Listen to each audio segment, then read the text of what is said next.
ನಮ್ಮನ್ನು ಬಹಳವಾಗಿ ಪ್ರೀತಿ ಮಾಡುವ ನಮ್ಮ ತಂದೆ ನಿಮ್ಮ ನಾಮಕ್ಕೆ ಸ್ತೋತ್ರ ಸ್ವಾಮಿ. ನಿನ್ನ ಕೃಪಾಹಸ್ತದಲ್ಲಿ ನಮ್ಮನ್ನೇ ಒಪ್ಪಿಸ್ತೇವೆ. ವಾಕ್ಯವನ್ನು ಕೇಳುವ ಪ್ರತಿಯೊಬ್ಬರನ್ನು ಪವಿತ್ರಾತ್ಮ ನಿನ್ನ ಪ್ರಸನ್ನತೆಯನ್ನು ನಡೆಸು. ನಿನ್ನ ಸಹಾಯವಿಲ್ಲದೆ ನಿನ್ನ ವಾಕ್ಯಗಳನ್ನು ತಿಳ್ಕೊಳ್ಳೋದು ಅಸಾಧ್ಯವಾಗಿದೆ. ಅದೇ ರೀತಿ ವಾಕ್ಯವನ್ನು ಬೋಧಿಸೋ ನನಗೂ ಪವಿತ್ರಾತ್ಮನೇ ಸಹಾಯ ಮಾಡು. ನನ್ನ ಬಾಯಿಂದ ಬರುವ ಪ್ರತಿಯೊಂದು ಮಾತುಗಳು ನಿನ್ನದಾಗಲಿ ಪವಿತ್ರಾತ್ಮನೇ. ನೀನೇ ನನಗೆ ಎಲ್ಲ ಜ್ಞಾನ ಕೊಟ್ಟು ನಡೆಸು. ನಿನ್ನ ವಶದಲ್ಲಿಟ್ಟು ಕೊನೆಯ ತನಕ ನನ್ನನ್ನು ನಡೆಸು ಎಂದು ಬೇಡುತ್ತಿದ್ದೇನೆ.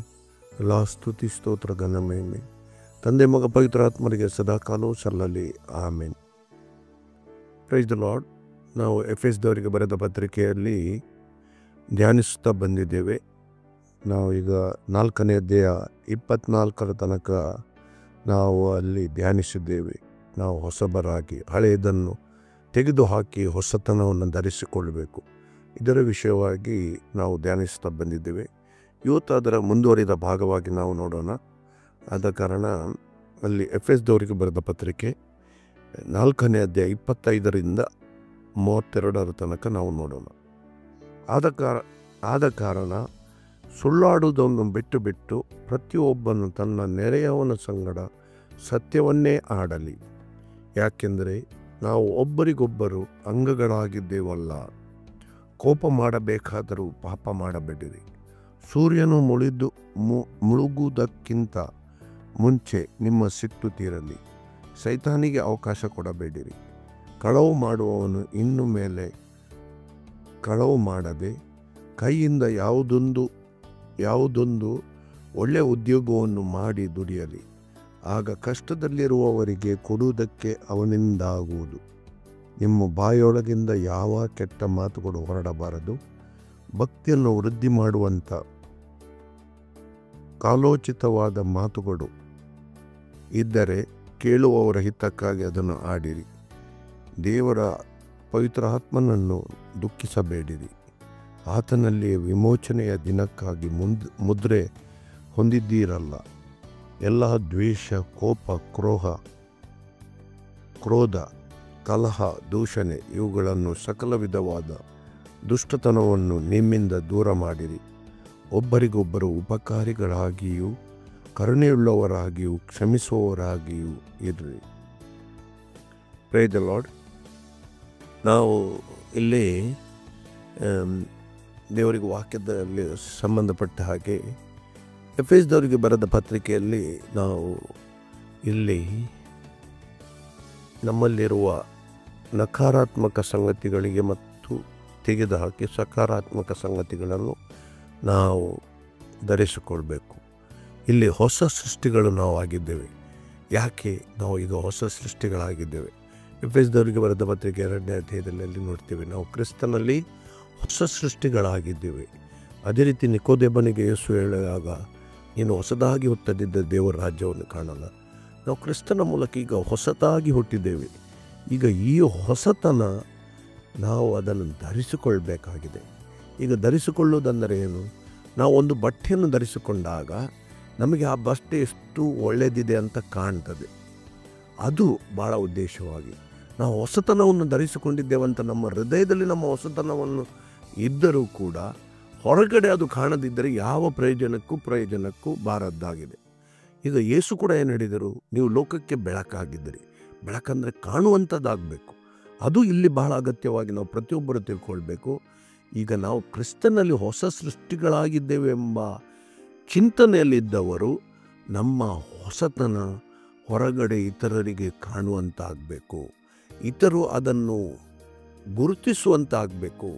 ಇತರು ಅದನ್ನು ತಿಳ್ಕೊಳ್ಳುವ ಹಾಗೆ ಆಗಬೇಕು. ಆದ್ದರಿಂದ ಅಲ್ಲಿ ಭಾಳ ಅಗತ್ಯವಾಗಿ ನಾವು ಹೊಸತನವನ್ನು ಧರಿಸಿಕೊಳ್ಳುವುದಂತ ಆ ಒಂದು ರೀತಿಯ ಅರ್ಥದಿಂದ ಅದನ್ನು ಪ್ರಸ್ತಾಪಿಸಲಾಗಿದೆ. ಅಂದರೆ ಧರಿಸಿಕೊಂಡವರು ಅಥವಾ ಕಾಣುವಂತಾಗಬೇಕು. ಈಗ ನೋಡಿ, ಇಲ್ಲಿ 5 ಆಜ್ಞೆಗಳು ನಮಗೆ ಕೊಡಲ್ಪಟ್ಟಿದೆ. ನಾವು ಮೊದಲನೇದು ನೋಡಿ, ನಾವು ಸತ್ಯವನ್ನೇ ಆಡುವವರಾಗಬೇಕು. ಅಲ್ಲಿ ನೋಡಿ, ನಾವು ವಾಕ್ಯದಲ್ಲಿ ನೋಡ್ತೇವೆ, ಪ್ರಾರಂಭ ಆಗುವಾಗಲೇ 25ನೇ ವಾಕ್ಯ, ಆದ ಕಾರಣ ಸುಳ್ಳಾಡುವುದನ್ನು ಬಿಟ್ಟು ಪ್ರತಿಯೊಬ್ಬ ನೆರೆಯವನ ಸಂಗಡ ಸತ್ಯವನ್ನೇ ಆಗುವ ಮೊದಲನೇದು. ಎರಡನೇದು, ನಾವು ಕೋಪವನ್ನು ತಡೆಗಟ್ಟುವವರಾಗಬೇಕು. ನಮ್ಮ ಕೋಪ ಹಿಡಿತದಲ್ಲಿ ಇಟ್ಟುಕೊಳ್ಳಬೇಕು. ಕೋಪ ಮಾಡದೆ ಅಂತ ಇಲ್ಲ, ಬರೋದಿಲ್ಲ. ಕೋಪ ನಮಗೆ ಬಂದರೂ ಕೂಡ ನಾವು ಬಹಳ ಅಗತ್ಯವಾಗಿ ಸುಮ್ಮನೆದ್ದು ಆ ಕೋಪ ಆದಷ್ಟು ಬೇಗ ಏನು ಹೇಳ್ತದೆ, ಸೂರ್ಯ ಮುಳುಗುವುದ ಮಗಡೆ ನಿಮ್ಮ ಕೋಪ ನಿಮ್ಮ ಹೋಗಲಿ ಅಂತ. ಅಂದರೆ ನಾವು ಕೋಪವನ್ನು ತಡೆಯೋರಾಗಬೇಕು. ಎಷ್ಟು ಕೋಪ ಬಂದರೂ ಅದನ್ನು ಕಾರ್ಯರೂಪದಲ್ಲಿ ಅಥವಾ ನಮ್ಮ ಮಾತುಗಳಿಂದ ನಮ್ಮ ಕಾರ್ಯಗಳಿಂದ ಇತರರಿಗೆ ನೋವುಂಟಾಗದಂತೆ ಅದನ್ನು ನಾವು ತಡೆಯೋರಾಗಬೇಕು. 2ನೇದು. 3ನೇದು, ನಾವು ಕದಿಬಾರ್ದು ಅಥವಾ ದುಡಿದು ನೋಡಿ, ಅಲ್ಲಿ ಭಾಳ ವಾಕ್ಯ ಒಂದು ಅರ್ಥಗರ್ಭಿತವಾಗಿ ನಮಗೆ ಹೇಳ್ತದೆ. ಏಕೆಂದರೆ ನೋಡಿ, ಅಲ್ಲಿ ಕಳವು ಮಾಡುವವನು ಇನ್ನು ಮೇಲೆ ಕಳವು ಮಾಡದೆ ಕೈಯಿಂದ ಯಾವುದೊಂದು ಒಳ್ಳೆಯ ಉದ್ಯೋಗವನ್ನು ಮಾಡಿ ದುಡಿಯಲಿ, ಆಗ ಕಷ್ಟದಲ್ಲಿರುವವರಿಗೆ ಕೊಡುವುದಕ್ಕೆ ಅವನಿಂದ ಆಗುವುದು. ನೋಡಿ, ಇಲ್ಲಿ ನೀವು ಯಾವ ಧರ್ಮದಲ್ಲೇ ನೋಡಿ, ಅಲ್ಲಿ ಏನು ಮಾಡ್ತದೆ, ನೀವು ದುಡೀರಿ ಅಂತ ಇರ್ಬೋದು. ಆದರೆ ಇಲ್ಲಿ ನಾವು ಈ ಬೋಧನೆಯಲ್ಲಿ ಏನು ಹೇಳ್ತದೆ, ನೀವು ದುಡೀರಿ. ಯಾಕೆ? ನಿಮ್ಮ ಹೊಟ್ಟೆ ತುಂಬಿಸಲಿಕ್ಕೆ, ನಿಮಗೆ ಬಟ್ಟೆ ಬರೆ ಹಾಕಲಿಕ್ಕೆ ಅಥವಾ ನಿಮ್ಮ ಕುಟುಂಬವನ್ನು ನಡೆಸಲಿಕ್ಕೆ ಮಾತ್ರ ಅಲ್ಲ, ಇತರರಿಗೆ ಕೊಡುವಲಿಕ್ಕೆ ಶಕ್ತರಾಗುವಂತೆ. ಅಂದರೆ ಇತರರಲ್ಲಿ ಕೂಡ ನಾವು ಅದನ್ನು ಕೊಡುವವರಾಗಬೇಕು. ಅದಕ್ಕೆ ಮತ್ತೆ ಬಾಯಲ್ಲಿ ಯಾವ ಕೆಟ್ಟತನವನ್ನು ಉಪಯೋಗಿಸಬಾರದು. ನಮ್ಮ ಬಾಯಿ ಅದನ್ನು ದೇವರಿಗೆ ಮಹಿಮೆ ಉಂಟಾಗುವ ಒಂದು ಸಾಧನವಾಗಿ ಬಳಸ್ಕೊಳ್ಬೇಕು. ಮತ್ತು 5ನೇದಾಗಿ ನಾವು ಕರುಣೆ ಉಳ್ಳವರಾಗಬೇಕು, ಇತರರಿಗೆ ದಯೆ ತೋರಿಸುವವರಾಗಬೇಕು. ಇದು 5ನೇ ಸಂಗತಿಯಾಗಿದೆ. ಆದ್ದರಿಂದ ಇಲ್ಲಿ ನಾವು ನೋಡಿ ಭಾಳ ಅಗತ್ಯವಾಗಿ ಒಂದು ಕುಟುಂಬವಾಗಿ ನೋಡಿ, ಅಲ್ಲಿ ಮೊದಲು ಏನು ಬರೆದೆ, ಸುಳ್ಳಾಡುವವನು ಬಿಟ್ಟು ಪ್ರತಿಯೊಬ್ಬನ ನೆರೆಯವನ ಸಂಗಡ, ಎಲ್ಲ ನೆರೆಯವರ ಸಂಗಡ. ಅಂದರೆ ಏನು? ಒಂದು ಕುಟುಂಬ ಆಗಿ ನಾವು ಎಲ್ಲರೂ ಸತ್ಯವನ್ನು ಹೇಳುವವರಾಗಿದ್ದೇವೆ, ಸತ್ಯ ನುಡಿಯೋರಾಗಬೇಕು, ಸುಳ್ಳಾಡಬಾರ್ದಂತ ಹೇಳಿ. ಈಗ ಇಲ್ಲಿ ನಾವು ಪ್ರತಿಯೊಬ್ಬರು ನಾವೇನು ಹೇಳ್ತೇವೆ, ನಾವು ಕ್ರಿಸ್ತನ ಮೇಲೆ ನಂಬಿದ್ದೇವೆ, ನಾವು ನಂಬಿಕೆ ಇದ್ದವರು ನಾವು ಪರಲೋಕಕ್ಕೆ ಹೋಗ್ತೇವೆ ಅಂತೇಳಿ. ಆದರೆ ಭಾಳ ಅಗತ್ಯವಾಗಿ ತಿಳ್ಕೊಳ್ಬೇಕು, ನಮ್ಮ ನಂಬಿಕೆ ನಮ್ಮ ನಡತೆಯಿಂದ ತೋರ್ಪಡಬೇಕು. ತಿಳಿದಲ್ಲ? ನಮ್ಮ ನಂಬಿಕೆ ಮತ್ತು ನಮ್ಮ ನಡತೆ ಒಟ್ಟೊಟ್ಟಾಗಿ ಇರಬೇಕು. ಅದಕ್ಕಾಗಿ ಯಾಕೋಬನು ಏನು ಹೇಳ್ತಾನೆ, ಕ್ರಿಯೆಗಳಿಲ್ಲದ ನಂಬಿಕೆ ವ್ಯರ್ಥವಾದದ್ದು. ನಾವು ಕ್ರಿಸ್ತನ ಮೇಲೆ ನಂಬಿಕೆ ಇಟ್ಟಿದ್ದೇವೆ ಅಂತ ಹೇಳಿ ಕ್ರಿಸ್ತನ ಬೋಧನೆಯು ನಮ್ಮ ಜೀವಿತ ಮೂಲಕ ಜನರಿಗೆ ಕಾಣುವಂತೆ ಆಗದಿದ್ದರೆ ಅದು ಯಾವ ಪ್ರಯೋಜನಕ್ಕೆ ಉಳ್ಳದ್ದಾಗದೆ, ಯಾವ ಪ್ರಯೋಜನ ಅದರಿಂದ ಇಲ್ಲ. ಅಲ್ಲಿ ನೋಡಿ, ಯಾಕೋಬನು ಇನ್ನೂ ಭಾಳ ಸ್ವಲ್ಪ ಗಟ್ಟಿಯಾಗಿ ಕಠಿಣ ಮಾತಿನಿಂದ ಹೇಳ್ತಾನೆ, ಅದು ನಿಮ್ಮನ್ನು ರಕ್ಷಿಸುವುದೋ ಅಂತ ಹೇಳಿ. ಮತ್ತು ಇಲ್ಲಿ ಸತ್ಯವನ್ನೇ ಆಡಿರಿ, ಸುಳ್ಳಾಡಬೇಡ್ರಿ, ನಿಮ್ಮ ನೆರೆಯವನ ಸಂಗಡ. ನೋಡಿ, ಈಗ ಸುಳ್ಳು ಅಂದರೆ ಏನು? ಸುಳ್ಳು ಅಂದರೆ ಒಬ್ಬ ವ್ಯಕ್ತಿಯನ್ನು ಮೋಸಗೊಳಿಸುವ ಉದ್ದೇಶದಿಂದ ಆಡುವ ಮಾತೇ ಸುಳ್ಳು. ಮೋಸಗೊಳಿಸುವ ಉದ್ದೇಶದಿಂದ ಅದು ಸುಳ್ಳಾಗಿದೆ. ಈಗ ನಮ್ಮಲ್ಲಿ ನೀವು ನೋಡಿ, ಅನ್ಯರು ತುಂಬ ಸುಳ್ಳಾಡುವ ಒಂದು ಪ್ರವೃತ್ತಿ ಅವರ ಒಂದು ಜೀವನದ ವ್ಯಾಪಾರದಲ್ಲಿ ಅದು ಒಂದು ಸಾಧಾರಣ ವಿಷಯ ಆಗಿದೆ. ಆದರೆ ನಾವು ದೇವಜನರು ಬಹಳ ಅಗತ್ಯವಾಗಿರಬೇಕು. ಸುಳ್ಳಾಡಬಹುದರಿಂದ ಬಿಟ್ಟು ನಾವು ದೇವರಲ್ಲಿ ಭಯಭಕ್ತಿ ಉಳ್ಳವರ ಹಾಗೆ ನಾವು ನಡೆಯಬೇಕು. ಈಗ ಸುಳ್ಳಾಡುವುದೆಂದರೆ ಏನು? ಸುಳ್ಳಾಡುವುದೆಂದರೆ ಒಬ್ಬರ ವಿಷಯದಲ್ಲಿ ನಾವು ಕೆಲವು ಸಂಗತಿಗಳನ್ನು ವೈಭವೀಕರಿಸಿ ಹೇಳುವುದು. ಈಗ ವ್ಯಾಪಾರ ದೃಷ್ಟಿಯಿಂದ ನೀವು ಏನಾದರೂ ಒಂದು 10,000 ರೂಪಾಯಿ ಲಾಭ ಬರೋದಾದರೆ ಕೋಟಿ ಲಾಭ ಇದೆ ಅಂತ ವೈಭವ, ಅದು ಕೂಡ ಸುಳ್ಳೇ, ವೈಭವೀಕರಣ ಅಂತ ಹೇಳಿ. ಆದ್ದರಿಂದ ಈ ಎಲ್ಲ ಸಂಗತಿಗಳಲ್ಲಿ ನಾವು ಎಚ್ಚರ ಆಗಬೇಕು. ಇದೆಲ್ಲ ಅನ್ಯರು ತಮ್ಮ ವ್ಯಾಪಾರದಲ್ಲಿ ಮಾಡಿಕೊಂಡಿರ್ಬೋದು. ಆದರೆ ನಾವು ಕ್ರೈಸ್ತರು ಬಹಳ ಎಚ್ಚರಿಕೆಯಾಗಿರಬೇಕು. ಅವರೇನು ಹೇಳ್ತಾರೆ, ಕೆಲವರು ಲಾಭ ಏನಿಲ್ಲ, ನಾವು ಲಾಸಲ್ಲೇ ಇದ್ದೇವೆ.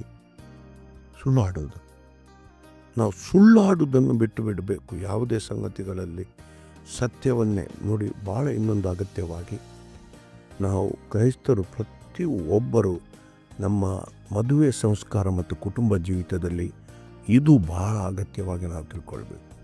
ಗಂಡ ಹೆಂಡರು ಒಬ್ಬರನ್ನೊಬ್ಬರು ಸತ್ಯವನ್ನೇ ಹೇಳುವವರಾಗಬೇಕು. ಸುಳ್ಳಾಡುವುದನ್ನು ಬಿಟ್ಟು ಬಿಡಬೇಕು. ಯಾಕೆಂದರೆ ಒಂದು ಪರಿಶುದ್ಧವಾದ ಬಂಧನದಲ್ಲಿ ದೇವರು ನಮ್ಮನ್ನು ಒಟ್ಟಿಗೆ ಮಾಡಿದ್ದಾರೆ. ಅದರಿಂದ ಇದು ಒಬ್ಬರು ಸುಳ್ಳಾಡಬಾರ್ದು ಅಥವಾ ಸತ್ಯದಲ್ಲಿ ಜೀವಿಸಬೇಕು. ಒಂದು ನಂಬಿಕೆ ದ್ರೋಹ ಮಾಡುವವರಾಗಬಾರ್ದು. ಆದ್ದರಿಂದ ಇದನ್ನು ನಾವು ಭಾಳ ಗಟ್ಟಿಯಾಗಿ ತಿಳ್ಕೊಳ್ಬೇಕು. ಇದಕ್ಕಾಗಿ ನೀವು ಅನ್ಯರಲ್ಲಿ ನೋಡಿ, ಇವತ್ತು ಎಷ್ಟೋ ಸಂಬಂಧಗಳು ಇಟ್ಟುಕೊಂಡು ಕೊಳ್ತಾರೆ, ಸುಳ್ಳಾಡಿ ಎಲ್ಲ. ಆದರೆ ನಾವು ಹಾಗೆ ಆಗಬಾರ್ದು.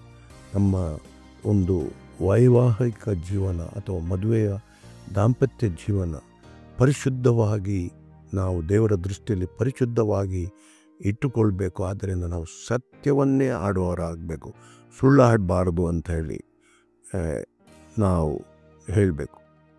ನಾವು ಹೇಳುವವರಾಗಿದ್ದೇವೆ ನೋಡಿ. ಅಲ್ಲಿ ಎಫೆಸದವರಿಗೆ ಬರೆದ ಪತ್ರಿಕೆಯಲ್ಲಿ ನಾವು 14ನೇ ವಾಕ್ಯ ನೋಡಿ, ನಾವು 15ನೇ ವಾಕ್ಯ ನೋಡಿ. ಅಲ್ಲಿ 4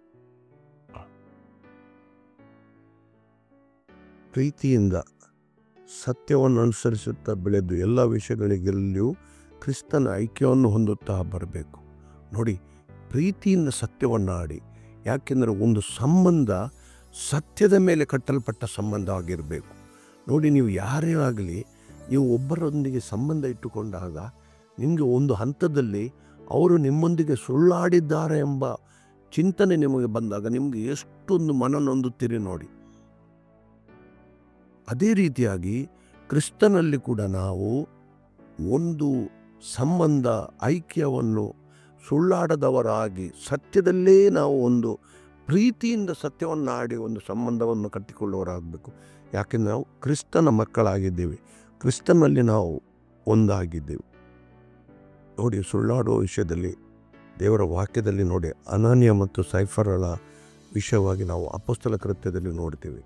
ಅವರೆಲ್ಲರೂ ತಮಗೆ ಸಿಕ್ಕಿದ ಆಸ್ತಿಯನ್ನು ಮಾರಿ ಅಪೊಸ್ತಲರು ಕೊಡ್ತಿದ್ದರು. ಅದೇ ರೀತಿಯಾಗಿ ಅನಾನಿಯ ಮತ್ತು ಸೈಫರಳು ಅವರು ತಮಗೆ ತಮ್ಮ ಆಸ್ತಿಯನ್ನು ಮಾರಿ ಅದರಲ್ಲಿ ಸ್ವಲ್ಪವನ್ನು ಬಚ್ಚಿಟ್ರ ಅಂತ ಹೇಳ್ತದೆ. ಈಗ ಆವಾಗ ನೋಡಿ, ಸಭೆ ಎದುರಲ್ಲಿ ಅವರು ಸತ್ತು ಹೋದರು ಅಂತ ನಾವು ನೋಡ್ತೇವೆ. ಅದನ್ನು ಅಪೊಸ್ತಲ ಕೃತ್ಯದಲ್ಲಿ ನೋಡಿ. ಯಾಕೆಂದರೆ ದೇವರ ಆತ್ಮನಲ್ಲಿ ಪೇತ್ರನ ಏನು ಹೇಳ್ತಾನೆ, ನೀವು ದೇವರ ಆತ್ಮನಿಗೆ ಸುಳ್ಳಾಡಿದ್ದೀರಿ ಅಂತ. ಅಂದರೆ ಅಷ್ಟು ಭಯದ ಪರಿಸ್ಥಿತಿ ಅಲ್ಲಿ ಉಂಟಾಯಿತು ಒಂದು ಸುಳ್ಳಿನಿಂದಾಗಿ. ಅವರು ಮಾರಬೇಕಂತ ಅಗತ್ಯ ಇರಲಿಲ್ಲ. ಅಲ್ಲಿ ಹೇಳ್ತದೆ, ಅದು ನಿಮ್ಮದೇ ಆಗಿತ್ತು, ಮಾರುವಂಥ ಅಗತ್ಯ ಆಗಿರಲಿಲ್ಲ. ಅಂದರೆ ಅವರು ಏನು ಆ ಒಂದು ಕ್ರಿಸ್ತಿಯ ಕುಟುಂಬವೆಂಬ ವ್ಯವಸ್ಥೆಯಲ್ಲಿ ಸುಳ್ಳಾಡಿದರು. ಅದು ಬಹಳ ದೇವರ ದೃಷ್ಟಿಯಲ್ಲಿ ಅದು ಬಹಳ ಗಂಭೀರ ಆರೋಪವಾಗಿ ಕಂಡು ಬಂದದ್ದರಿಂದ ಅಲ್ಲಿ ಅವರು ಸತ್ತು ಹೋದರು. ಬಹಳ ಅಗತ್ಯವಾಗಿ ಈ ಸಂಗತಿಗಳ ಗಂಭೀರತೆ ನಾವು ತಿಳ್ಕೊಳ್ಬೇಕು. ನಮ್ಮ ಒಂದು ದೇವರ ಕುಟುಂಬದ ವ್ಯವಸ್ಥೆಯಲ್ಲಿ ಸುಳ್ಳು ಎಷ್ಟೊಂದು ಅನಾಹುತಕ್ಕೆ ಕಾರಣ ಆಗ್ತದೆ ಅಂತ. ಒಂದು ಕುಟುಂಬದಲ್ಲಿ ಅನಗತ್ಯವಾಗಿ ನಾವು ಸುಳ್ಳುಗಳನ್ನು ಆಡೋದು, ಈ ಎಲ್ಲ ಸಂಗತಿಗಳಿಂದ ನಾವು ದೂರ ಇರಬೇಕು. ನಾವು ಒಗ್ಗಟ್ಟು ಯಾವುದು ಏರ್ಪಡುತ್ತದೆ, ಆ ಸಂಬಂಧಗಳು ಸತ್ಯದ ಮೇಲೆ ಕಟ್ಟಿಕೊಂಡಾಗ ಆಗ ನಮ್ಮಲ್ಲಿ ಆ ಗಾಢವಾದ ಸಂಬಂಧ ಗಟ್ಟಿಯಾಗಿ ಕಟ್ಟಿಕೊಳ್ತದೆ. ಯಾವ ರೀತಿಯಾಗಿ ಒಂದು ಮದುವೆ ಸಂಸ್ಕಾರದಲ್ಲಿ ಒಂದು ಸತ್ಯ ಮತ್ತು ಒಂದು ಪರಿಶುದ್ಧವಾದ ನಡತೆ ಆ ಮದುವೆ ಸಂಸ್ಕಾರದಲ್ಲಿ ಗಂಡ ಹೆಂಡಿರ ಮಧ್ಯದ ಸಂಬಂಧವನ್ನು ಗಟ್ಟಿಯಾಗಿ ಇರಿಸುತ್ತದೋ, ಅದೇ ರೀತಿಯಾಗಿ ಸಭೆಯಲ್ಲಿ ಕೂಡ ನಮ್ಮ ಸಂಬಂಧ ಅಥವಾ ನಮ್ಮ ಕುಟುಂಬದಲ್ಲಿ ಅಥವಾ ನಮ್ಮ ಸಮಾಜದಲ್ಲಿ ಆ ಸಂಬಂಧ ಗಟ್ಟಿಯಾಗಿ ಕಟ್ಟಿಕೊಳ್ಳಿಕ್ಕೆ ಸಾಧ್ಯ ಆಗ್ತದೆ. ಕುಟುಂಬದಲ್ಲಿ ನಾವು ಕ್ರಿಸ್ತನ ಶರೀರವಾಗಿದ್ದೇವೆ, ಪ್ರತಿಯೊಬ್ಬರು ನಾವು ಸದಸ್ಯರಾಗಿದ್ದೇವೆ. ಆದ್ದರಿಂದ ನಾವು ಒಬ್ಬರನ್ನೊಬ್ಬರು ಸತ್ಯದಲ್ಲಿಯೇ ನಾವು ಜೀವಿಸುವವರಾಗಬೇಕು. ಎರಡನೇದು ಇಲ್ಲಿ 26ನೇ ಮತ್ತು 27ನೇ ವಾಕ್ಯ ನೋಡಿ. ಕೋಪ ಮಾಡಬೇಕಾದರೂ ಪಾಪ ಮಾಡಬೇಡಿ, ಸೂರ್ಯನು ಮುಳುವುದಕ್ಕಿಂತ ಮುಂಚೆ ನಿಮ್ಮ ಸಿಟ್ಟು ತೀರಿ ಹೋಗಲಿ. ಭಾಳ ಅಗತ್ಯವಾಗಿ ನಾವು ಇದರ ವಿಷಯದಲ್ಲಿ ಭಾಳ ತಿಳ್ಕೊಳ್ಬೇಕು. ಕೋಪ ಒಬ್ಬ ಮನುಷ್ಯನ ಸ್ವಭಾವ ಇರಬಹುದು. ಆದರೆ ದೇವರ ವಾಕ್ಯದಲ್ಲಿ ಏನು, ಕೋಪ ಮಾಡಿದರೂ ಪಾಪ ಮಾಡಬೇಡ. ಕೋಪ ಬರ್ಬೋದು ನಮಗೆ, ನಮ್ಮ ಸ್ವಭಾವ ಹಾಗೆ ಇರ್ಬೋದು. ಆದರೆ ಅದನ್ನೇ ಮುಂದೆ ಇಟ್ಟುಕೊಂಡು ನಾವು ಕೋಪ ಮಾಡಿದಾಗ ನಾವು ಪಾಪ ಮಾಡಬೇಡಿರಿ. ಅಂದರೆ ಏನು, ನಾವು ಆ ಸಮಯದಲ್ಲಿ ಕೋಪ ಬಂದಾಗ ಯಾವುದೇ ಒಂದು ನಿರ್ಧಾರ, ಯಾವುದೇ ಒಂದು ಮಾತುಗಳು, ಯಾವುದೇ ಒಂದು ಕಾರ್ಯ ನಡೆಸದಂತೆ ಸುಮ್ಮನೆ ಇರಬೇಕು. ಕೋಪ ಆರಿ ಹೋಗೋ ತನಕ. ಮತ್ತೆ ಎಂತನೂ ಮಾಡ್ತದೆ, ಸೂರ್ಯನು ಮುಳುದಕ್ಕಿಂತ ನಿಮ್ಮ ಕೋಪವು ಆರಿ ಹೋಗಲಿ. ಕುದಿಲಿಕ್ಕೆ ಬಿಡಬೇಡಿ. ಒಂದು ವೇಳೆ ಆ ಕೋಪ ನಿಮ್ಮ ಒಳಗಡೆ ಇದ್ದರೆ ಅದು ಕುದಿದು ಅಥವಾ ಅದು ಇನ್ನೂ ಹೆಚ್ಚಾಗಿ ಮನಸ್ಸಿನಲ್ಲಿಯೂ ಅದನ್ನೇ ಯೋಚನೆ ಮಾಡ್ತಾ ಇದ್ದರೆ ಅದು ಇನ್ನೂ ಬೆಳೆದು ಸೈತಾನನಿಗೆ ನೀವು ಎಡೆಯವರು ಕೊಡುವ. ಅದು ಇಲ್ಲಿ ಪ್ರಸ್ತಾಪಿಲ್ಲ ನೋಡಿ. ಅಲ್ಲಿ 26ನೇ ವಾಕ್ಯ ನೋಡಿ, ಕೋಪ ಮಾಡಿದರೂ ಪಾಪ ಮಾಡಬೇಡಿರಿ. ಸೂರ್ಯನು ಮುಳುವುದಕ್ಕಿಂತ ಮುಂಚೆ ನಿಮ್ಮ ಸಿಟ್ಟು ತೀರಲಿ. ಸೈತಾನನಿಗೆ ಅವಕಾಶ ಕೊಡಬೇಡಿರಿ. ಆ ಮೂಲಕ ಒಂದು ಕೋಪದ ಪರಿಸ್ಥಿತಿಯಲ್ಲಿ ಮನುಷ್ಯನು ಸೈತಾನನಿಗೆ ದೇವರು ಹಾಕಿದ ಬೇಲಿಯನ್ನು ಮುರಿದು ಬಿಟ್ಟು ಸೈತಾನನಿಗೆ ಎಡೆಕೊಡುವ ಪರಿಸ್ಥಿತಿ ಉಂಟಾಗ್ತದೆ. ಆದ್ದರಿಂದ ಬಹಳ ಎಚ್ಚರಿಕೆಯಾಗಿ ಪ್ರತಿಯೊಬ್ಬರು ನಾವು ಕೋಪ ಮಾಡಬಾರದು. ಮತ್ತು ನೋಡಿ, ಆ ಸೈತಾನನು ಸುಳ್ಳುಗಾರನಾಗಿದ್ದಾನೆ. ಅಲ್ಲಿ ಸುಳ್ಳು ಮಾತಾಡಬೇಡಿ ಅಂತ ಹೇಳುವಾಗ ಅವನು ಸುಳ್ಳನ್ನೇ ಮಾತನಾಡುವ. ಯಾಕೆ? ಸುಳ್ಳಿನ ತಂದೆ ಆತನನ್ನು ಅಂತ ಹೇಳ್ತೇವೆ. ಇಲ್ಲಿ ನೋಡಿ, ಅದರಿಂದ ಅಂಥ ಸೈತಾನನಿಗೆ ಎಡೆ ಕೊಡಬೇಡಿರಿ.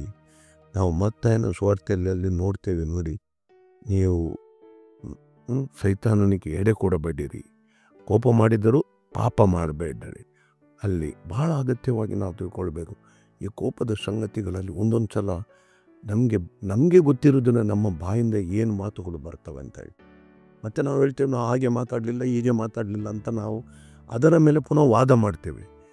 ಈಗ ನಾವು ಬಹಳ ಅಗತ್ಯವಾಗಿ ತಿಳ್ಕೊಳ್ಬೇಕು ಈ ಪರಿಸ್ಥಿತಿಗಳಲ್ಲಿ. ನೋಡಿ, ನಮಗೆ ಅನೇಕ ಬಾರಿ ನಾವು ಮಾತನಾಡಿದ ಉದ್ದೇಶಪೂರ್ವಕವಾಗಿ ನಾವು ಮಾತನಾಡದೇ ಇರ್ಬೋದು. ಆದರೆ ಆ ಮಾತುಗಳು ಯಾವ ರೀತಿಯಾಗಿ ಇನ್ನೊಬ್ಬನು ತಗೊಂಡಿದ್ದಾನೆ ಅಂತ ಬೇಕು. ಅದು ಭಾಳ ಅಗತ್ಯವಾಗಿ ಅದರ ಮೂಲಕ ನಾವು ಅದನ್ನು ತಿಳ್ಕೊಂಡು, ಅದು ಬಿಟ್ಟು ನಾನು ಆ ಮಾತು ಮಾತಾಡಲಿಲ್ಲ, ನಾನು ಆ ಉದ್ದೇಶದಲ್ಲಿ ಹೇಳಲಿಲ್ಲ, ಅದನ್ನೇ ನಾವು ವಾದಿಸುತ್ತಾ ಹೋದರೆ ನಮಗೆ ದೇವರ ವಾಕ್ಯದಲ್ಲಿ ಬೆಳೀಲಿಕ್ಕೆ, ದೇವರ ಆತ್ಮಿಕತೆಯಲ್ಲಿ ಬೆಳೀಲಿಕ್ಕೆ ಸಾಧ್ಯ ಇಲ್ಲ. ಒಂದು ವೇಳೆ ನಮ್ಮ ಮಾತುಗಳಿಂದ ಇತರರಿಗೆ ನೋವಾಗಿದೆ, ಅದನ್ನು ಕೇಳಿ ಯಾವ ರೀತಿಯಾಗಿ ನೋವು ಪಡಿಸಿದಾಗ ಸರಿಪಡಿಸಲಿಕ್ಕೆ ನೋಡಬೇಕು. ದೇವರ ಸನ್ನಿಧಿಯಲ್ಲಿ ದೇವರ ಹತ್ರ ಬೇಡಬೇಕು, ದೇವರೇ ನನಗೆ ಸಹಾಯ ಮಾಡು, ನನ್ನ ಮಾತುಗಳಿಂದ ನಾನು ಯಾರಿಗಾದರೂ ನೋಯಿಸಿದ್ದನ್ನು ನಾನು ಕ್ಷಮಿಸು, ಇನ್ನು ಮುಂದೆ ಯಾರನ್ನು ನೋಯಿಸದಂತೆ ನನಗೆ ಸಹಾಯ ಮಾಡು, ಪವಿತ್ರಾತ್ಮನ ನನ್ನ ಮಾತುಗಳು ನಿನ್ನದಾಗಲಿ. ಅದಕ್ಕಾಗಿ ನೋಡಿ, ಆ ಆಳ್ವಿಕೆ ಮಾಡು. ನಾವು ಎಷ್ಟು ಒಳ್ಳೆಯ ಹಾಡು ನಾವು ಹಾಡ್ತೇವೆ, ಆಳ್ವಿಕೆ ಮಾಡು. ನಮ್ಮ ಎಲ್ಲ ಆಳ್ವಿಕೆ ಪವಿತ್ರಾತ್ಮನಿಗೆ ಒಳಪಡಿಸಬೇಕು, ಬೇಡಬೇಕು. ನಾವು ನೀನು ನಡೆಸು, ನೆನಪೆಲ್ಲ ನಿನ್ನದಾಗಲಿ, ಮಾತೆಲ್ಲ ನಿನ್ನದಾಗಲಿ. ನಮ್ಮ ಮಾತುಗಳು ಆ ಪವಿತ್ರಾತ್ಮ ಪ್ರೇರಿತವಾಗಿದ್ದರೆ ಅದು ನಮ್ಮ ಪ್ರೀತಿಯಲ್ಲಿ ನಮ್ಮನ್ನು ನೆಲೆಗೊಳಿಸಿ ನಮ್ಮಲ್ಲಿ ಒಂದು ಒಗ್ಗಟ್ಟು ಮತ್ತು ಒಂದು ಸಂಬಂಧವನ್ನು ಗಟ್ಟಿಯಾಗಿ ಕಟ್ಟಿಕೊಳ್ಳಲಿಕ್ಕೆ ಸಾಧ್ಯ. ಇದು ಮದುವೆ ಸಂಸ್ಕಾರದಲ್ಲಿ ಹಾಗೇನೆ, ಕುಟುಂಬದಲ್ಲಿ ಕೂಡ ಹಾಗೇನೆ. ಕೋಪದಲ್ಲಿ ನಾವು ಅವಸರದಲ್ಲಿ ಮಾತಾಡಿಬಿಟ್ಟರೆ ಆ ಸಂಬಂಧ ಕೆಟ್ಟು ಹೋದ ಮೇಲೆ ಮತ್ತೆ ಅದನ್ನು ಸರಿಪಡಿಸಲಿಕ್ಕೆ ನಮಗೆ ಸಾಧ್ಯ. ಬಹಳ ಎಚ್ಚರಿಕೆಯಾಗಿರಬೇಕು. ಈ ಎಲ್ಲ ಸಂಗತಿಗಳನ್ನು ಪೌಲನು ನೋಡಿ ಇದನ್ನು ಹೇಗೆ ಪ್ರಸ್ತಾಪಿಸುತ್ತಾನೆ. ಒಬ್ಬ ವ್ಯಕ್ತಿಯಾಗಿ ಅಲ್ಲ, ಒಂದು ಕುಟುಂಬ, ಒಂದು ಸಮಾಜ, ಒಂದು ನೆರೆಕರೆ. ಅದಕ್ಕಾಗಿ ಅಲ್ಲಿ ಹೇಳಿದೆ, ನಿನ್ನ ನೆರೆಕರೆಯವನೊಟ್ಟಿಗೆ ನೀವು ಸುಳ್ಳಾಡಬೇಡಿ. ನೋಡಿ ಅಲ್ಲಿ ವಾಕ್ಯ ಏನು ಹೇಳ್ತದೆ ಅಂತ ಹೇಳಿ. ಯಾಕೆಂದರೆ ನೀವು ಒಬ್ಬರಿಗೊಬ್ಬರು ಅಂಗಗಳಾಗಿದ್ದಿರಲ್ಲ. ನಾವು ಪ್ರತಿಯೊಬ್ಬರು ಕ್ರಿಸ್ತನ ಅಂಗಗಳು. ಮತ್ತು ಕುಟುಂಬ ಎಂಬ ಸಂಬಂಧದಲ್ಲಿ ಗಂಡ ಹೆಂಡಿನ ಸಂಬಂಧ ಅದು ಇನ್ನೂ ಪರಿಶುದ್ಧವಾದದ್ದು. ದೇವರ ದೃಷ್ಟಿಯಲ್ಲಿ ಅದು ಅಷ್ಟು ಮಹತ್ವವಾದದ್ದು. ಯಾಕೆ? ಆ ಸಂಬಂಧದಲ್ಲಿ ದೇವರು ಅವರನ್ನು ಒಂದು ಎಂಬ ಚಿಂತನೆಯಲ್ಲಿ ದೇವರು ನೋಡ್ತಾರೆ. ಮತ್ತು ದೇವರು ಆಶೀರ್ವದಿಸಲಿಕ್ಕೆ ಆ ಸಂಬಂಧವನ್ನು ದೇವರು ಹುಟ್ಟು ಹಾಕಿದ್ದು. ಅವರು ಗಟ್ಟಿಯಾಗಿ ನಿಂತು ಸೈತಾನ ಸಂಗಡ ಹೋರಾಡಲಿಕ್ಕೆ ಇಬ್ಬರು ಸೇರಿದಾಗ ಶಕ್ತಿ ಉಳ್ಳವರಾಗ್ತಾರೆ ಎಂಬ ಒಂದು ಚಿಂತನೆಯಲ್ಲಿ ಒಂದು ಮದುವೆ ಸಂಸ್ಕಾರವನ್ನು ದೇವರು ಸ್ಥಾಪಿಸಿದರು. ಮೂರನೇದಾಗಿ ನಾವು 2 ಸಂಗತಿಗಳನ್ನು ನೋಡಿದೆವು. ಈಗ 3ನೇ ಸಂಗತಿ, ಕಳ್ಳತನ ಮಾಡುವವನು ಇನ್ನು ಕಳ್ಳತನ ಮಾಡದೆ ಕೆಲಸ ಮಾಡಿ ತನ್ನ ಕೈಗಳಿಂದ ಕೆಲಸ ಮಾಡಿ ಇತರರಿಗೆ ಕೊಡುವಂತಾಗಬೇಕು. ನೋಡಿ, ಈಗ ಕಳ್ಳತನ ಮಾಡಬೇಕಂತ ಕೂಡ ಇಲ್ಲ. ಕೆಲಸ ಮಾಡದವ ಮನೆಯಲ್ಲಿ ಕೂತ್ಕೊಂಡು ಸೋಮಾರಿಯಾಗಿ ಇರುವವನು ಅವನು ಒಂದು ರೀತಿಯಲ್ಲಿ ಕಳ್ಳನೇ. ಯಾಕೆ? ದುಡಿ ತಂದವರು ಇನ್ನೊಬ್ಬರಿಗೆ ಸೇರಬೇಕಾದದ್ದು ತಿಂತಾನೆ ಅವನು. ಹೌದಾ ಅಲ್ಲ ಅಂತ ಲೆಕ್ಕ ಹಾಕಿ ತಂದೆ ತಾಯಿಗಳು ದುಡಿತಾರೆ. ಪಾಪ ಅವರು ದುಡಿದು ಅವರು ಆರಾಮವಾಗಿ ಜೀವಿಸಬೇಕಾಗಿತ್ತು. ಇವನು ಕೆಲಸ ಮಾಡದೆ ಸೋಮಾರಿಯಾಗಿ ಕೂತ್ಕೊಂಡು ಅವರು ದುಡಿದದನ್ನು ಇವನು ತಿಂತಾ ಇದ್ದಾನೆ. ಆಗ ಏನಿದು, ಅವರದ್ದನ್ನು ಇವನು ಕಳ್ಳತನ ಮಾಡಿದಾಗ ಆಗ್ತದೆ. ಅದಕ್ಕಾಗಿ ಹೇಳ್ತಾನೆ, ದುಡಿದು ಯಾವ ವಿಷಯದಲ್ಲಿ ನಾವು ದೇವರ ಮಕ್ಕಳು ಕಳ್ಳತನ ಮಾಡಲಿಕ್ಕೆ ಯೋಗ್ಯರಲ್ಲ. ನಾವು ಕಳ್ಳತನ ಎಂಬ ಚಿಂತನೆ ನಮ್ಮಲ್ಲಿ ಇರಬಾರ್ದು. ಅದಕ್ಕಾಗಿ ನೋಡಿ, ಅಲ್ಲಿ 28ನೇ ವಾಕ್ಯ ನೋಡಿ, ಅಲ್ಲಿ ಏನು ಹೇಳ್ತದೆ ಅಂತ ಹೇಳಿ,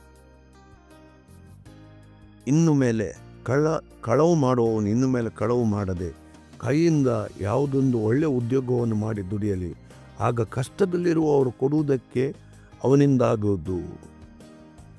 ನೋಡಿಲ್ಲಿ ಇನ್ನೊಂದು, ನಾವು ದೇವರ ವಾಕ್ಯದಲ್ಲಿ ನಮಗೆ ದೇವರ ಮಕ್ಕಳಿಗೆ ಯಾವತ್ತು ದೇವರು ಅಪೇಕ್ಷಿಸುವ ಸಂಗತಿಗಳು ಒಂದು ಹಂತದಕ್ಕಿಂತ ಇನ್ನೊಂದು ಹಂತಕ್ಕೆ ತರುವುದು. ನೀವು ಇತರರನ್ನು ನೋಡಿ, ಅವರು ತಮ್ಮ ಕುಟುಂಬಕ್ಕೆ, ತಮ್ಮ ಸ್ವಪ್ರಯೋಜನಕ್ಕೆ, ತಮಗೋಸ್ಕರ ದುಡಿಯೋರಾಗಿದ್ದಾರೆ. ಆದರೆ ದೇವರ ಮಕ್ಕಳಿಗೆ ನಮಗೆ ದುಡಿಯಲಿಕ್ಕೆ ಇಲ್ಲಿ ಏನು ಆಜ್ಞೆ ಕೊಟ್ಟಿದ್ದಾರೆ? ದುಡಿಯಿರಿ, ಆಗ ನೀವು ಇತರರಿಗೂ ಕೊಡಲಿಕ್ಕೆ ಶಕ್ತರಾಗುವಿರಿ. ಅಂದರೆ ನಾವು ಕೇವಲ ನಮಗೋಸ್ಕರ ದುಡಿಯೋರಲ್ಲ, ನಮ್ಮ ಮಕ್ಕಳಿಗೋಸ್ಕರ, ನಮ್ಮ ಕುಟುಂಬದವರಿಗೋಸ್ಕರ ಅಲ್ಲ, ಇತರರಿಗೆ ಕೊಡಲಿಕ್ಕೆ ಶಕ್ತರಾಗುವಂತೆ. ಯಾಕೆ ಅಂದರೆ ನಮ್ಮಲ್ಲಿ ತಾರತಮ್ಯ ಇರಬಾರ್ದು. ಒಬ್ಬನ ಸಮಸ್ತ ಕಷ್ಟದಲ್ಲಿದ್ದಾಗ ನಾವು ಅವರಿಗೆ ಸಹಾಯ ಮಾಡುವ ಹಂಗಿನಲ್ಲಿದ್ದೇವೆ. ಅದರ ಮೂಲಕ ಕ್ರಿಸ್ತನ ಪ್ರೀತಿಯನ್ನು ನಾವು ಹಂಚಿಕೊಳ್ಳುವವರಾಗಿದ್ದೇವೆ. ಅದರ ಮೂಲಕ ನಾವು ಒಂದು ಬೆಳಕಂತ ಇತರರು ನೋಡುವಂತೆ ಆಗ್ತದೆ. ತಿಳಿತಲ್ಲ, ಸುಮ್ಮನೆ ನಾವೇ ದುಡಿದು ನಮ್ಮ ಅರಮನೆಗಳನ್ನೇ ಕಟ್ಟಿಕೊಂಡು ಹೋಗಿ ಒಬ್ಬ ದೇವರ ಮಗನು ಕಷ್ಟ ಸಂಕಟದಲ್ಲಿ ಸಿಲುಕಾಡಿ ಬಹಳ ಸಮಸ್ಯೆಗಳಲ್ಲಿದ್ದಾಗ ನಾವು ಸುಮ್ಮನೆ ನೋಡಿ ಕೂತ್ಕೊಳ್ಳೋರು, ಅದರಿಂದ ನಮಗೆ ಯಾವ ಪ್ರಯೋಜನ ಇಲ್ಲ. ಅದರಿಂದ ನಮಗೆ ನೋಡಿ, ಅದಕ್ಕಾಗಿ ದೇವರ ವಾಕ್ಯದಲ್ಲಿ ನಿಜವಾದ ಭಕ್ತಿ ಯಾಕೋಬನ ಪತ್ರಿಕೆಯಲ್ಲಿ ನಾವು ನೋಡ್ತೇವೆ. ಕಷ್ಟ ಸಂಕಟದಲ್ಲಿರುವ ವಿಧವರಿಗೆ ಸಹಾಯ ಮಾಡುವುದೇ ನಿಜವಾದ ಭಕ್ತಿ ಅಂತ ಹೇಳಿ. ಕಷ್ಟದಲ್ಲಿರುವ ಅದು ಭಕ್ತಿ. ಅದು ಬಿಟ್ಟು ಭಾನುವಾರ ಚರ್ಚಲ್ಲಿ ಪ್ರಾರ್ಥನೆ ಮಾಡಿ ದೊಡ್ಡ ಪ್ರಾರ್ಥನೆಗಳನ್ನು ಮಾಡಿ ಭಕ್ತಿ ಮಾಡಿ ಅವನು ಚರ್ಚಿನಿಂದ ಅಲ್ಲೇ ಸಭೆಯಲ್ಲಿ ಒಬ್ಬನು ಏನೋ ಸಂಕಟಕ್ಕೆ ಸಿಲುಕಿದ್ದಾನೆ, ಸಭೆಗೆ ಬರುವವನು, ಅವನಿಗೆ ₹1 ಸಹಾಯ ಮಾಡಿದ್ದಾನೆ, ಅವನು ಭಕ್ತಿ. ಅದು ಯಾವ ಪ್ರಯೋಜನಕ್ಕೆ ಇಲ್ಲದ್ದು. ತಿಳಿತಲ್ಲ. ಅದೇ ರೀತಿಯಾಗಿ ನೋಡಿ, ಕೊಡುವವನ ವಿಷಯದಲ್ಲಿ ಅಲ್ಲಿ ಬರೆಯಲ್ಪಟ್ಟಿದೆ ಕೊರಿಂಥದವರಿಗೆ ಬರೆದ ಪತ್ರಿಕೆಯಲ್ಲಿ 2 ಕೊರಿಂಥ 9ನೇ ಅಧ್ಯಾಯದಲ್ಲಿ. ಅಲ್ಲಿ ಏನು ಹೇಳ್ತದೆ? ಕೊಡುವವನು ಸಂತೋಷದಿಂದ ಕೊಡಲಿ. ಯಾರಿಗೆ? ಬಡವರಿಗೆ ಕೊಡಲಿ ಅಂತ ಬರೆಯಲ್ಪಟ್ಟಿದೆ ಅಲ್ಲಿ. ಯಾಕೆಂದರೆ ಧರ್ಮಶಾಸ್ತ್ರದಲ್ಲಿ ಬರೆದಿದೆ, ಬಡವರಿಗೆ ಕೊಡುವವನು ದೇವರು ಮೆಚ್ಚುತ್ತಾನೆ ಅಂತ ಹೇಳಿ. ತಿಳಿತಲ್ಲ. ಆದ್ದರಿಂದ ಅಲ್ಲಿ ಬಡವರಿಗೆ ಕೊಡುವ ವಿಷಯದಲ್ಲಿ ಒಂದು ನಿರ್ಧಾರ ಮಾಡಿದ್ದನ್ನು ಅವನು ಕೊಡಲಿ. ಆದ್ದರಿಂದ ನಾವು ಕೇವಲ ನಮ್ಮ ಕುಟುಂಬಕ್ಕೋಸ್ಕರ ಮಾತ್ರ ದುಡಿಯೋರಲ್ಲ, ಇತರರಿಗೆ ಕೊಡಲಿಕ್ಕೆ ಸಹಾಯ ಆಗುವಂತೆ ನಾವು ದುಡಿಯೋರಾಗಿದ್ದೇವೆ. ಆದ್ದರಿಂದ ಅದನ್ನು ನಾವು ಭಾಳ ಅಗತ್ಯವಾಗಿ ತಿಳ್ಕೊಳ್ಬೇಕು. 4ನೇದಾಗಿ ಅಲ್ಲಿ ನೋಡಿ 29ನೇ ಮತ್ತು 30ನೇ ವಾಕ್ಯ ನಾವು ನೋಡೋಣ.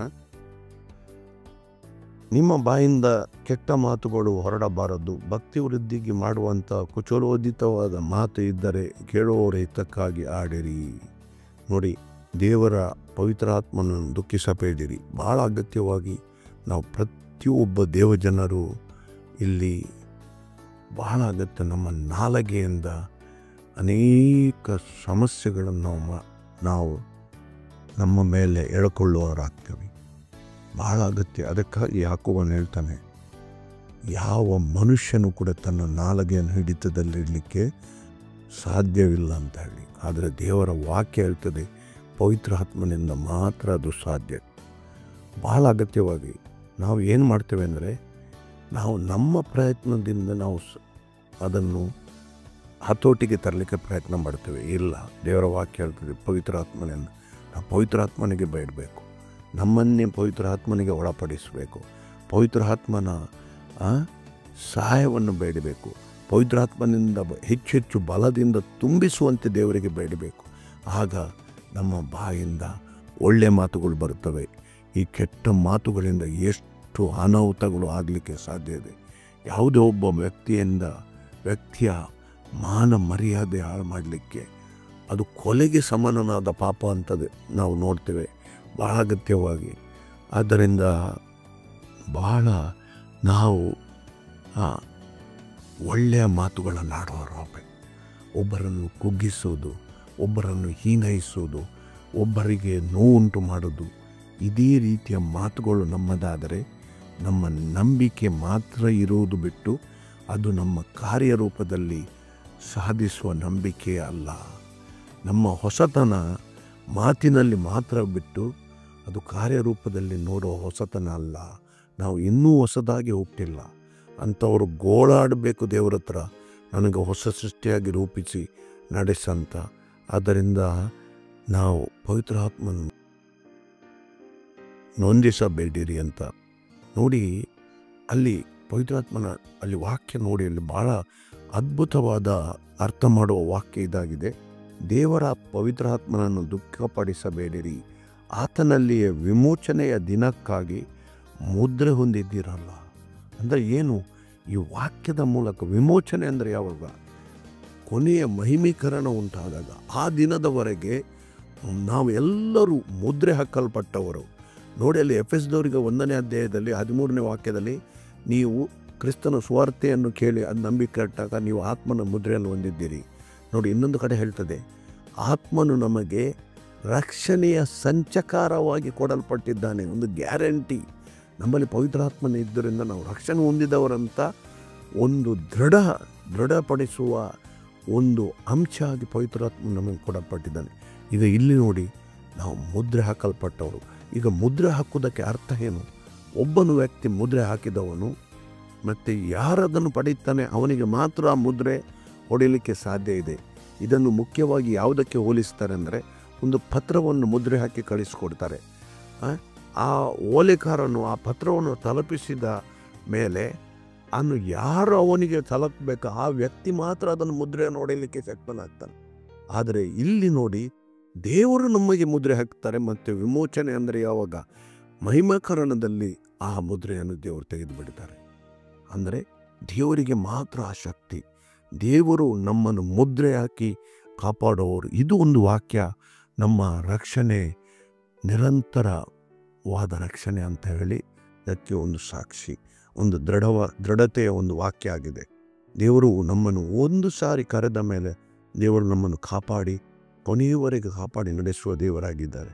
ಅದು ನಮ್ಮನ್ನು ಆತ್ಮಿಕ ದೃಢಪಡಿಸುತ್ತದೆ. ನಮ್ಮಲ್ಲಿ ಸಣ್ಣ ಪುಟ್ಟ ಪಾಪಗಳು ನಡೆದರೂ ಕೂಡ ಈ ಸಂಗತಿಗಳಿಂದ ನಾವು ಧೈರ್ಯವುಳ್ಳವರಾಗಿ ಮಾನಸಾಂತರ ಒಂದು ದೇವರ ಬಳಿಯಲ್ಲಿ ನಾವು ಗಟ್ಟಿಯಾಗಿ ನಿಲ್ಲುವ ಅಗತ್ಯತೆ ಇದೆ. ಆದ್ದರಿಂದ ನಾವು ಮುದ್ರೆ ಹಾಕಲ್ಪಟ್ಟವರು, ಪವಿತ್ರಾತ್ಮನಿಂದ ಮುದ್ರೆ ಹೊಂದಿದವರು. ವಿಮೋಚನೆಯ ದಿವಸಕ್ಕಾಗಿ ನಾವು ಮುದ್ರೆ ಹಾಕಲ್ಪಟ್ಟವರು. ಎಲ್ಲ ದ್ವೇಷ, ಕೋಪ, ಕ್ರೋಧ, ಕಲಹ, ದೂಷಣೆ ಇವುಗಳ ಎಲ್ಲ ಸಕಲ ವಿಧ ದುಷ್ಟತನವನ್ನು ನಿಮ್ಮಿಂದ ದೂರ ಮಾಡಿರಿ, ಒಬ್ಬರಿಗೊಬ್ಬರ ಉಪಕಾರಗಳಾಗಿರಿ. ನೋಡಿ, ಎಲ್ಲ ಸಂಗತಿಗಳು ನೋಡಿ. 25ನೇ ವಾಕ್ಯಕ್ಕೆ ಬಂದಾಗ ಅಲ್ಲಿ ಮೊದಲು ಏನು? ಮೊದಲು ಸತ್ಯವನ್ನು ಹೇಳುವವರಾಗಿದ್ದೇವೆ ನಾವು. ಎರಡನೇದೇನು? ಕೋಪ ಮಾಡದವರಾಗಬೇಕು, ಅಂದರೆ ಪ್ರೀತಿಯಿಂದ ಜೀವಿಸೋರಾಗಬೇಕು. ಮೂರನೇದ್ದು, ನಾವು ಕದಿಬಾರ್ದು, ದುಡಿದು ಕಳ್ಳತನ ಮಾಡೋರಾಗಬಾರ್ದು. ಈಗ ಕಳ್ಳತನ ವಿಷಯದಲ್ಲಿ ಕೂಡ ಅನೇಕ ಸಂಗತಿಗಳಿವೆ.